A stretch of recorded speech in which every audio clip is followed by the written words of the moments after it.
नमस्कार दोस्तों। आज हम बात करेंगे एक बहुत ही बड़ी समस्या, एक ऐसी समस्या जो कुप्रथा जिसकी हम सब दहेज प्रथा के नाम से जानते हैं, जहां एक बाप को इतना मजबूर कर दिया जाता है कि वह अपने जमा पूंजी तो लगाता है, अपनी बेटी की शादी की मजबूरी में हालात में वो अपनी पूर्वजों की भी ज़मीन उसे बेचनी पड़ती है। कई बार ऐसा नहीं था कि पहले काल में, यानी बात करूं मैं महाभारत काल या रामायण की, तो वहाँ भी दहेज का प्रचलन था। यानी उस काल में पूरी आज़ादी थी कि एक पिता अपनी पुत्री को स्वेच्छा से अपने जमा पूंजी में से धन दे सकता था। लेकिन समय के साथ आते आते लोगों ने धन की इस प्रथा को सामाजिक प्रतिष्ठा बना दिया। आज के दौर में अगर आपने दहेज न दिया तो आपकी पुत्री की शादी अशिक्षित अयोग्य व्यक्ति से करनी पड़ती है। सच बोलूं तो यह एक सामाजिक बुराई है और ये महिलाओं के खिलाफ अपराध का कारण बनती है। दहेज न देने या यूं कहें लड़के पार्टी के अनुसार न देने पर आज भी महिलाओं की हत्या की जाती है, या एक महिला को इतना प्रताड़ित किया जाता है कि वह बेचारी आत्महत्या करने तक नहीं चुकती और मजबूर हो जाती है अपने आप का जीवन समाप्त करने के लिए। अगर बात करूं कि इसकी सज़ा क्या है, तो सरकार ने कई कानून बनाए हैं। जैसे अगर कोई व्यक्ति इस अधिनियम के खिलाफ दहेज देगा या लेगा, उसे कम से कम 5 वर्ष का कारावास और 15,000 रुपये देने पड़ेंगे। किसी भी रिश्तेदारों द्वारा दहेज के लिए महिला को सताना उसे 3 साल की जेल की और भेजेगा और जुर्माना भी हो सकता है। अगर 7 साल के अंदर लड़की की असामान्य हालत से मौत हो जाती है और साबित हो जाता है कि उसे दहेज के लिए मारा गया है, तो इस केस में भी 7 साल की सज़ा या उम्र कैद की सज़ा हो सकती है। ये बात तो हो गई कानून की, लेकिन इतने कानून के बाद भी ये कुप्रथा सदियों से चली आ रही है। यहाँ हम कानून के साथ साथ अपनी मानसिकता को भी बदलनी पड़ेगी, तभी इस प्रथा से हम मुक्त हो पाएंगे। बहुत जगह भ्रूण हत्या के कारण भी दहेज प्रथा ही है, क्योंकि माँ बाप इस दहेज देने की प्रथा के चलते अपनी ज़िंदगी में लड़की को पैदा नहीं करना चाहते। इसी कारण पता चलने पे कि कोख में पुत्री है तो उसकी वो हत्या कराते हैं, यानी भ्रूण हत्या की जाती है। सोचने वाली बात तो ये है कि इसे कैसे रोका जाए।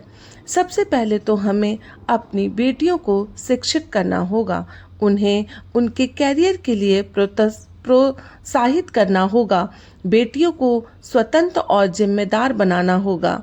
दहेज प्रथा के खिलाफ जागरूकता लानी चाहिए।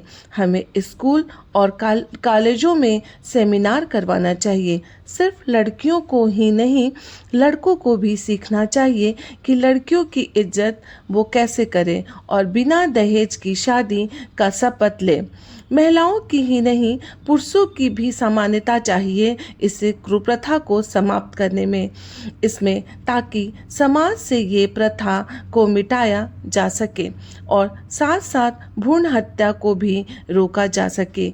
कई बार तो ये सोच के साथ ही लड़कियों की हत्या पेट में कर दी जाती है कि वह ना होगी, ना ही हमें दहेज देने के लिए इधर उधर पैसे जमा करने के लिए भटकना होगा।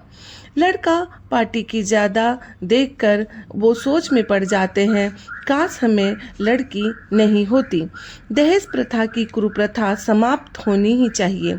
ऐसी कई समस्याओं का समाधान हो जाएगा अगर हम इस पर काम करें तो। आज कई लड़कियों तो लड़कों के बराबर काम कर रही हैं। शायद ये कहें तो जगह पे तो लड़कियां लड़कों से ज़्यादा कमाई कर रही हैं। फिर भी जब बात उनकी शादी की आती है तो दहेज सामने मुंह फाड़ कर खड़ा रहता है।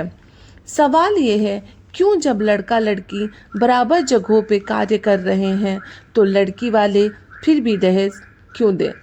लेकिन आज भी पिता लड़कियों को शिक्षित करने के बावजूद वो इस दलदल में फंस जाते हैं। कई जगह तो ये समाज आगे आ जाता है अपने कई सवाल बेसिर पर के कई सवाल के साथ। अभी तक आपकी पुत्री की शादी क्यों नहीं हो?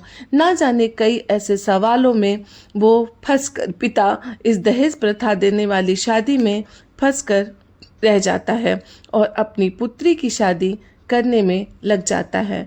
और लड़कों वालों के रिफाइंड डिमांड, जी हाँ, यहाँ मैं इस शब्द को इसलिए बोला कि अब दहेज जैसी दहेज पुरा नीतियों के जैसा नहीं रह जाता, उसे रिफाइंड कर दिया गया है। जिसे अपनी तो मेरी हैसियत देख ही ली है, मुझे दहेज में कुछ नहीं चाहिए, पर समाज में हमारे नाम की बेइज्जती ना हो, हमारी नाक ना कटे, ऐसा कुछ कीजिएगा। इस नाक ना कटे नई प्रथा को निभाने के लिए आज भी पिता कई बोझ तले दहेज में दबे जा रहे हैं और ये सब कुछ करने के लिए मजबूर हो जाता है। माँ बाप कहाँ से दहेज लाएं और कैसे करें? इसलिए तो मैं कहती हूँ, इस प्रथा को मिटाने के लिए नवयुवक को आगे आना होगा। उन्हें इस प्रथा को मिटाने के लिए शपथ लेनी होगी कि हम बिना दहेज की शादी करेंगे और ना जो दहेज ना ले वैसी शादी में हम शामिल होंगे, बल्कि खुद बिना दहेज के लिए विवाह करेंगे।